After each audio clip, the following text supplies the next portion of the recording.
come on out to FETC 2017 and learn how we've programmed for everybody in IT and education. On today's show, we'll have an encore presentation of the interview with Bruce Umpstead. We'll talk about Adobe's Voco voice editing program. We'll have the Google Tip of the Week, our featured artist, and more. Stay tuned.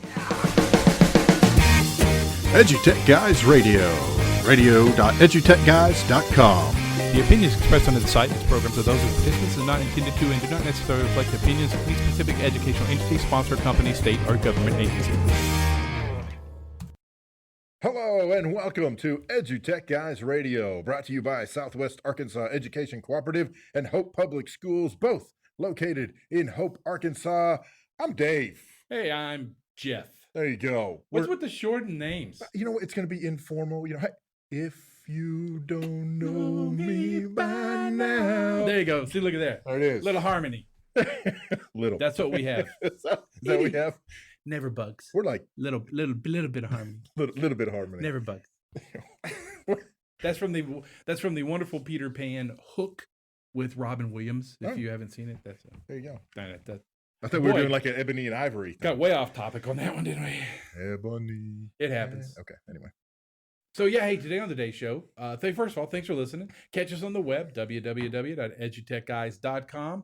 Go out to social media. Just go to Google, type in EduTechGuys, you'll find us. If you go to a social media site and after.com/put EduTechGuys, we'll probably be there. And if we're not there, let us know and we'll get there. Unless it's just an inappropriate site, then we're not doing it. So. Oh, that is a good point. Yeah. Although we might be EduTechGuys in inappropriate sites. We might be. We probably should be. There's another EduTechGuys out there spelled completely different. Oh, that's true. There could be. I don't even know how that works. But yeah, hey, check us out on the web. You can go to the main site, drop to the bottom of the page, fill out a form. Let us know what you think of the show, what you don't think of the show, what you think of us, anything you want to put on there. That's right. Also, catch us at #ETGChat. And that's a great way to get in touch with us and let us know what you're thinking. Yeah, absolutely. And so one of the things that I don't know, it's so funny what happens in technology sometimes, where something comes out and it catches fire and everybody's talking about it right then. And then other things come out and it takes a while for it to, I don't know, kind of develop or, depending on your opinion, fester before it pops open and the world's like, did you see this? Did you hear about that? So that's one of the things that we're talking about today. And that is Adobe's Voco voice recognition editing software. So we have sound editors, right? You have things like Audacity or GarageBand. Or exactly. Pro Tools, all the big stuff. Yes, exactly. And so you can go in and you can edit files. And there are some very, very good editors who could take a string of things that you've said and piece them together and make it sound kind of like pitch and the timbre and make it sound like you said it. Yeah, exactly. Okay, well now Adobe is working on software. It's not available yet. Let's be clear about that. Okay, it's not out there for the general public yet, but they have developed software that after the speaker puts in about 20 minutes worth of speech. I'm assuming, I don't know if there's like a set paragraph that the person has to read. Right, exactly. I don't know if it's something like that, or if it's just a casual, hey, we can take about 20 minutes of anything you've ever said and drop it into this program. It learns your inflection, it learns your vocals, and then cuts it up into all the phonemes, which are the bits of sound that we make when we form words. It breaks all those down, and then when you type in the words you want the program to say, it says them in your voice. Oh my goodness. You know, this is kind of Tom Cruise Mission Impossible stuff. Remember when he had the face carved and then he put the thing on his neck and he sounded like the dude? Because he got him recorded, saying stuff. Yes. So Adobe's been thinking about this for some time. They've been thinking about it. Why would you need that? My guess is, I don't know. I really don't. I don't know what. And here's the thing. Adobe is just now actually, they showed this off back in November of 2016. And for whatever reason, and I will tell you, it created a stir at the time, but for whatever reason, it just seems to be coming to a head. I guess, the world's kind of waking up after Christmas and going, hey, did you see this? What is this? What's going on? After the Thanksgiving has digested and then the Christmas is digested, everybody's coming out of their, what is that? that turkey coma. Yes, and I was trying to think of the big fancy Nicotine. word. No, that's Tryptophan. not it. Tryptophan. Coming out of their tryptophan comas and going, holy crap, Adobe's doing what? I'm sorry, that just put my brain in a whole other place. I need a tryptophan patch. Anyway, go ahead. So what's Jeff doing? He's asleep. He's got 2 tryptophan patches. He's got the patch. I'm assuming, and again, I'm assuming, so I don't know this, but I'm assuming that this is a project that Adobe has been working on. And my guess is there are certain government and or military organizations who have already been playing with this, using this in some Tom way. Cruise used it in Mission Impossible. That stuff is real, man. Okay. Here, have another patch. Hold on just a second. My bunny Harvey's talking to me. Yes, go ahead. Exactly. So it was basically revealed to the public that this is something they've been working on. So yeah, ultimately it goes back to the question you just asked though. Why? Why are we doing this? Why are they doing this? Why create software? And they are really pitching it as Photoshop for audio. Oh, that's really wild. And it's funny to me, you look at how much trouble people have gotten into because of Photoshop. And I happen to be, I read a few things on Reddit, which is a good place to read things. If I'm going to read it, Reddit, I read it. So there you go. And there were several comments and threads through the discussion about Voco. And a couple of people said, yeah, but you can look at an image and you can tell if it's Photoshopped or not. Generally speaking, well, I won't even say generally speaking. In some cases, yes, it's obvious where the Photoshop comes in. In other cases, though, it's dang near impossible to figure out what's real and what's Photoshop. Yeah, it's going to be interesting, though, to hear the audio because human voice is really hard to replicate. Right. Well, in the demo, at the end of the demo, one of the things that, and I apologize, I can't remember the name of the guy who was demoing the software, but at the end of the demo, he talked about Adobe is going to have some kind of provisions in place, almost like watermarking.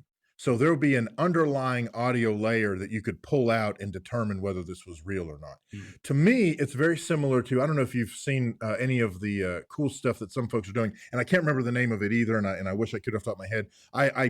I messed around with it for just a little while, a couple of years ago, where you can take a piece of audio and run it into an oscillator and see the image behind it. So you could actually do that as the watermark. And that would be the test to see if it was real or not, is the image that would show up on the oscillator in the analysis. I guess it would be kind of neat because, this is really true. You could do stuff like take Harry Truman's voice and put it in and then take his entire autobiography or biography and he reads it. And that's the book on tape is Harry Truman actually reading his biography. Exactly. That's interesting stuff. And that's for entertainment purposes. I could see that being really cool things. And bringing history a little closer, I don't know if there's any audio recordings of Abraham Lincoln or, things like that. If there was just even cylinders and that was like enough to get his voice where it's him reading the Emancipation Proclamation or something like that. That's really amazing. I mean, that would be educationally and just historically, that would be like, wow, that's really cool. I listened to the actual voice of him reading. And that might have been what it sounded like when he read it, blah, blah, blah. Exactly. Well, and what they're touting it as is a way for, say, let's say you've got somebody who comes in and they have done an audiobook. And as you go back through the recording, you realize there's a place they messed up. Well, if you have all that audio, then you could just fix it right there without having to bring them back in. Or in one of the Reddit threads, they had a really cool discussion about games. Look at the different games where you could use somebody's real voice. Yeah, you have characters who in games don't say anything, and you get the little text on the screen because frankly, it costs a lot of money to bring in the person and do that. Well, if there were some kind of a rights thing and say, hey, you have the right to use my voice even if I don't come in at a lower cost because you don't have to pay. Yeah, that makes a lot of sense. All of a sudden you have all these characters in all these games talking, or you have a character in a game. Maybe you're the character and the character, I lost my train of thought. Oh, I know. You're playing a character, and your character speaks to the other characters in your Oh, that's voice. even great. Like you I mean, read the how first cool bit of is stuff. that? That would be really Yeah. cool. How That's cool pretty is amazing. that? That's pretty amazing. But, and I can definitely see the scary side. I mean, you could Yeah. literally have anybody saying anything. All you do is type it in, and there it is. So it's Voco. It is Voco. You can follow more information about it. Hashtag VOCO. Cool. Well, there you go. Hey, we'll definitely talk about it more when it becomes available, or maybe hits beta, or it's more readily available. We'll definitely talk about it on the show Yeah. and its implications in education, ed tech, the world, my personal life, and anything else. No, not my personal life. Hey, but listen, on today's show, we're gonna back up a little bit and get a great interview with Bruce Umpstead, who's going to talk about the tech side of FETC and what the new tracks are there and what's going to happen at FETC. We're ramping up to FETC. It's 2 weeks away. Yeah. So in 2 weeks, you'll be able to catch us every day on the interwebs, on the internet, on the line. And we'll be able to catch us and listen to what's going on at FETC, because we'll be right there in the thick of it, really right outside all the sessions. And we'll be letting you know what's going on, have a lot of the session presenters sit down in the chairs and the attendees. So it'll be a lot of fun. But yeah, today's Bruce Umpstead. We have a little music from Nick C. Cool. And then we have a great Google tip of the week. So, hey, sit back, relax, and take a listen to Bruce Umpstead. We'll be back after this. Bruce, welcome to the show. Hi. Thanks for having me. Absolutely. Would you let everybody know who you are and where you are and kind of what you do, and then you can jump straight into what you're going to be doing at FETC. Great. My name is Bruce Umpstead. I am managing partner of my own consulting firm. I call it Scale Up Education Partners, and I have, for the last year, I've been working with LRP Publications that runs the FETC show to design a IT summit, a pre-summit on the future of IT and education. And I'll be serving as chairperson and also a facilitator for the one session that it's a panel conversation on the return on instruction. That was a title that I came up with, and we'll be focusing on it from the IT side. I also serve as the IT track chairperson for FETC 2017, and that means that I was able to pick the 30 presenters that will fill out the concurrent sessions and workshops that run on a Thursday and Friday of FETC 2017. So that's what I've been doing. Man, You've been busy then. So.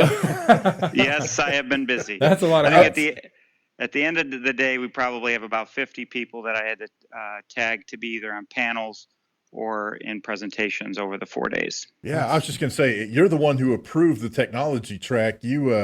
That is no small order, man. Not at all. Well, and it's the first year that they've had the track. It was funny. We got, they have a solicitation, or what I call a slush pile. We had like 94 come in, slotted for IT, and about half of them were really ed tech, so classroom focused.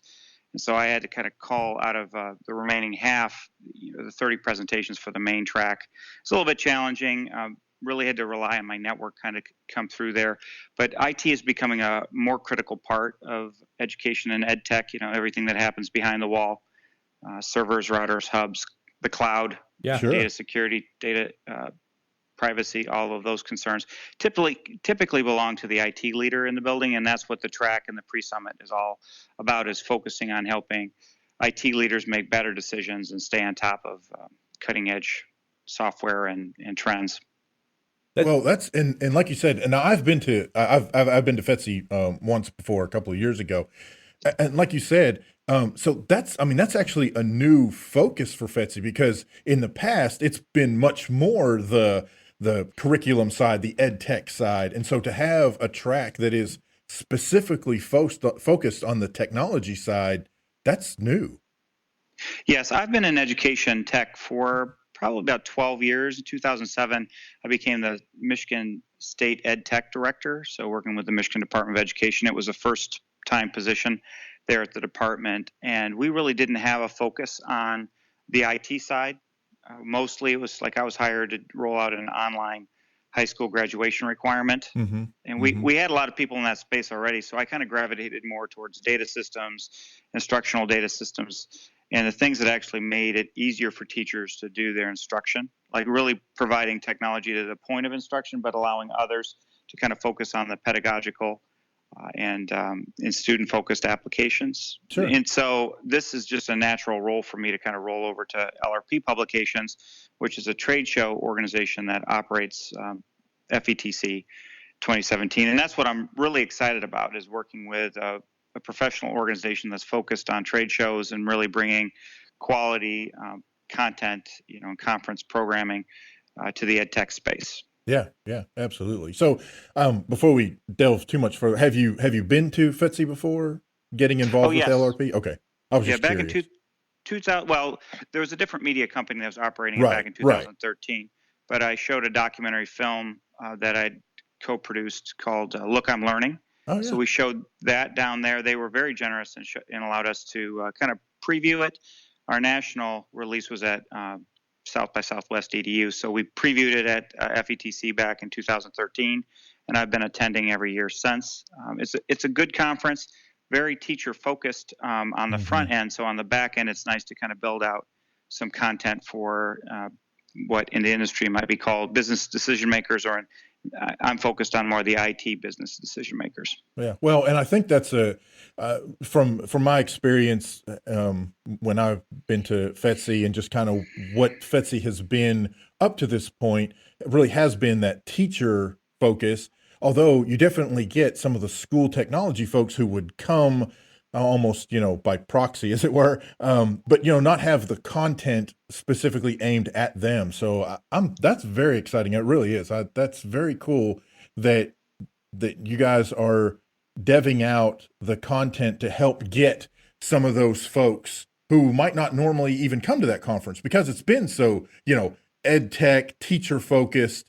Now being able to bring those folks in there and hopefully get the two sides talking, because that doesn't always happen.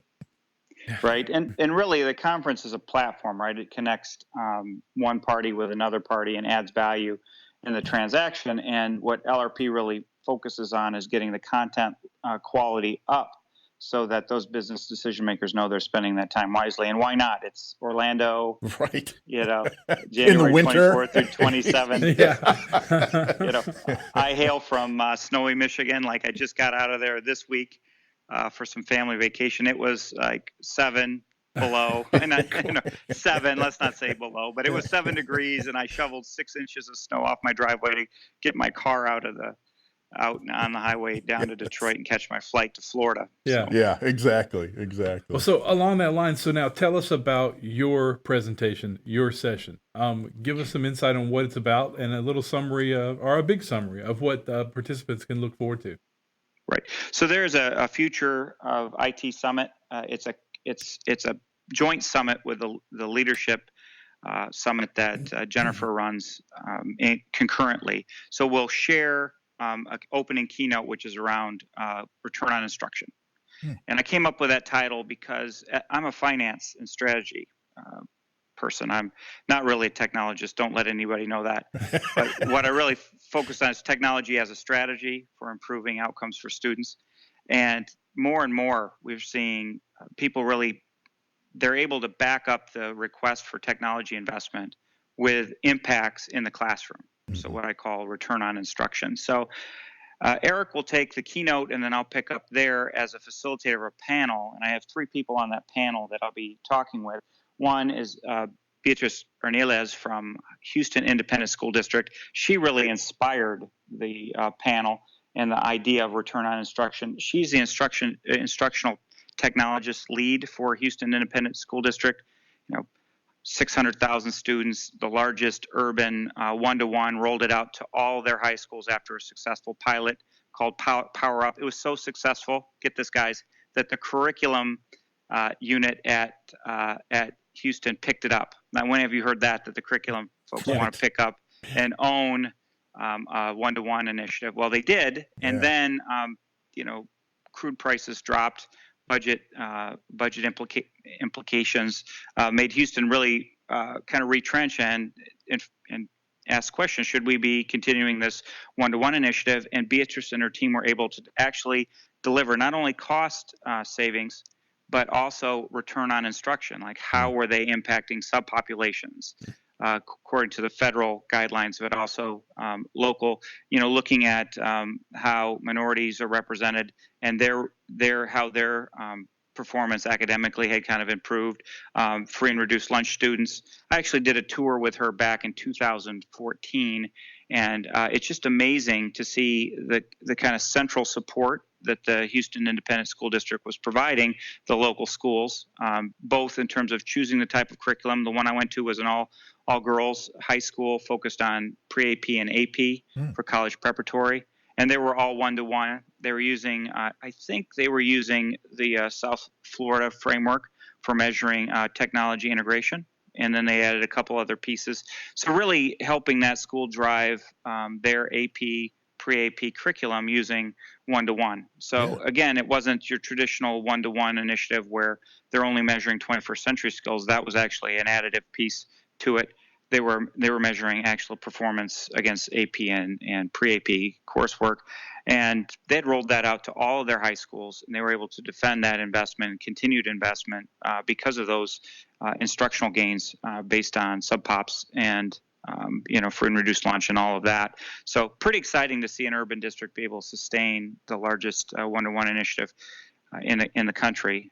So I'm excited to have Beatrice there. She's there all week. She plays there all week.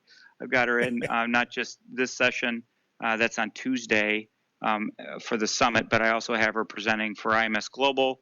She's big on interoperability standards, doing her own breakout concurrent session on return on instruction. So she's going to be able to pull up her numbers and go, not line by line, but pretty deep into the numbers on what they use to kind of support that continued investment. That's pretty exciting. So I'm happy to have her on the panel, and she really kind of inspired the whole concept of return on instruction. That's cool. Yeah. But then I have a couple other people on the panel that get me pretty excited too. Jim Peterson, who hails out of snowy Illinois, Bloomington, downstate, kind of. Pretty close to Champaign, where the capital's at. He's been kind of building his own capacity at District 87 for a number of years as a Illini cloud. So actually offering a private cloud to Illini schools. It's a 3-district cooperative that kind of operates the data centers. They've got redundancy, disaster recovery. They started building their own identity solution and caught the eye of the Gates Foundation, and they have a grant to kind of build what they're calling a K-12 federation, a group of operators, whether that's the state level or regional level around the country, that are offering services. So it's kind of like, it's not really bartering, but it's kind of like bringing a group of operators together to offer different services. So they might offer disaster recovery and identity. Clark County Public Schools is part of that. They might offer cybersecurity and some advanced threat analytics. They've got the New York RICS as part of the founding group, and they provide data systems and some other capacities. And then also Nebraska, they've got a coordinating councils for their education service units. They're all like the founding members of this K-12 federation. And it's really a way to kind of network those districts and those regions and those state operators that are providing services at a much lower cost, whether it is identity or like I said, cybersecurity, disaster recovery, other cloud services. So I'm pretty excited to have Jim on. And then we added Best Buy, which is also going to join. And I mean, there's a reason why you want to show up. And I believe Best Buy is the reason why you want to show up for our pre-conference. There might be some leftover Santa goodies in store for everybody, but we've added Best Buy to the panel to talk to us about how to make those smart buying decisions when you're looking at device and software. Sure. And so pretty excited about that. And we have Janet Copenhagen she's from Henry County, Virginia, and she's been a long time IT professional and has had to, slug it out in those budget sessions. And so we wanted to add somebody who's got more of a traditional approach to how she makes those types of buying decisions and investment recommendations, and how she's always been able to support classroom initiatives from a tech perspective. So I'm pretty excited about the panel. A lot to talk about, not that much time, but it's only one of, say, I think 5 or 6 that day, that Tuesday. that we're going to talk about. We're going to talk about ecosystems. We're going to do an ecosystem slam. We've got Cliff Lloyd from the state of Tennessee to come and talk to us about device as a service. And then we kind of end the day on a joint panel with procurement. So that's invitation only, free summit. And then I handle the breakout for the IT professionals. So I'm pretty excited about where that's going. And then we have a half day on that Wednesday, the 25th. Right, man. Hey, you guys are going to get a pretty decently full slate. Go ahead, man. What's really cool is I think that the conversations that you're going to start with this, that's really the big impact here is, bringing in the fact that, the return on the investment of the returns are multiple tiered. It's not just about financial returns. It's also about curriculum returns and intellectual returns, the whole bit. I can't wait to see where the conversation leads, especially by the time you get to your final, your final forum. It's going to be a pretty good day. It is. I like kicking off today with the focus on instruction. And where I came up with a concept for the return on instruction was the idea as a finance major coming into K-12. I mean, being hired to roll out online learning, it made sense, right? From a numbers perspective, to start looking at online learning as a way to deliver at least those hard to fill classes or the hard to staff classes. Yep. But I didn't really find any cost of capital in K-12. I mean, I know some districts have to borrow money, for technology, so maybe their bonds come with a certain cost. But mostly, at least in Michigan, with the state of Michigan writing the check for most of the operations, if not all the operations, the cost of capital calculation kind of went out the window. So I'm like, where's the sustainability conversation? Right. Usually cost of capital says, can we sustain this? Can we pay for what it costs to make this investment? And I thought that the lack of cost of capital or the low cost of capital might make it harder, right, to make those investment decisions when it comes to technology and kind of keep things status quo. Mm-hmm. So I've been looking for ways to kind of come up with calculations that said, this is a no-brainer. We should be investing in technology. And when I was with the state of Michigan, we were able to actually get some dedicated funding for technology for online assessment. And we really went about it. Like, how do we spend this in a way that would leverage these dollars beyond, their own worth, right? It was $50 million, 0.4% of the budget. How are you really going to move all students to online assessment with 0.4% of the budget? You just don't go out and buy new computers, right? And boxes and wires, because at the end of the day, we tried that in Michigan, and it's not sustainable. And so we really started looking for ways to kind of leverage those dollars to get, not just 10x, but maybe 20x, 30x return. And it's because we already knew districts were spending money on assessment, they're spending money on technology. What if we got them all spending it together? Mm-hmm. Right. And so we started to look at incentivizing the spending of funds to get to where we wanted to go. So we were at 0% tested online in Michigan in 2012 when they started the program. And by 2014, after running it 4 years, 95% of students in Michigan tested online. So 0 to 95 in 4 years. But I wasn't too surprised that happened, because when we started offering a little bit of the money as incentive, right, for district participation in the overall program, we offered a little bit of the money and got 94% of districts to say, sign on in the first year. So if you got 94% of districts saying, hey, we're going to collectively work together, we're going to collaborate, we're going to come up with the best means possible for moving online because we all want to do it, right, with just a little bit of investment, then I believe that was the win. Getting everybody to collaborate and agree, right? That's the target. My frustration with the program, even though it was wildly successful, is that test scores went down.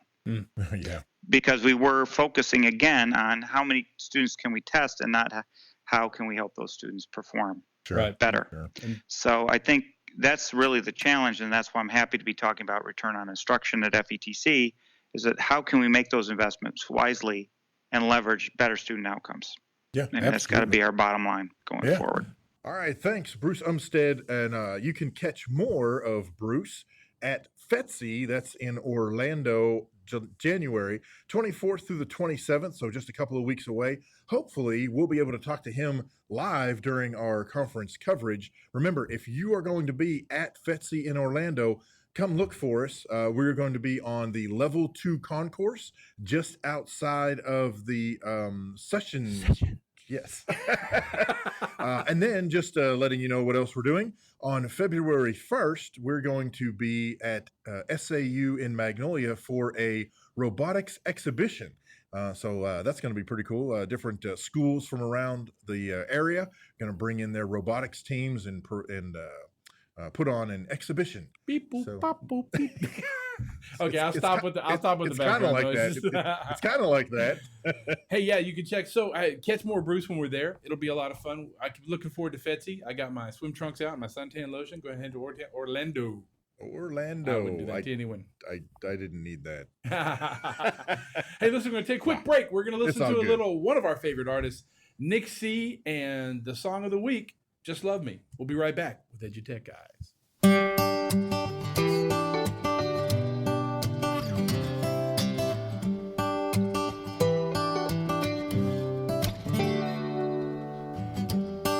When your eyes they gaze upon me,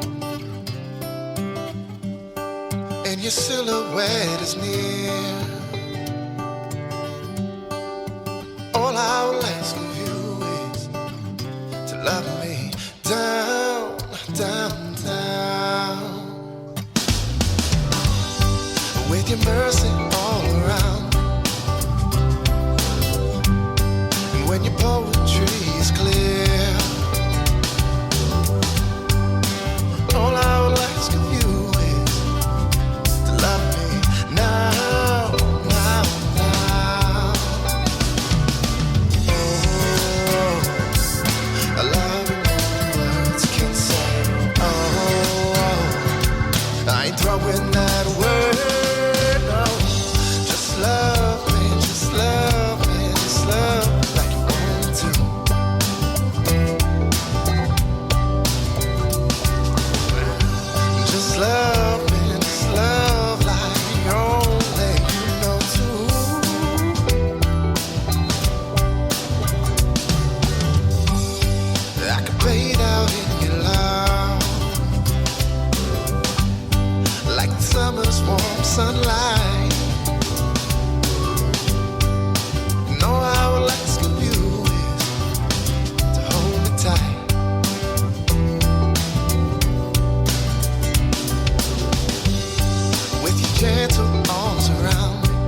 music from Nick C. and Just Love Me here on EduTechGuys Radio.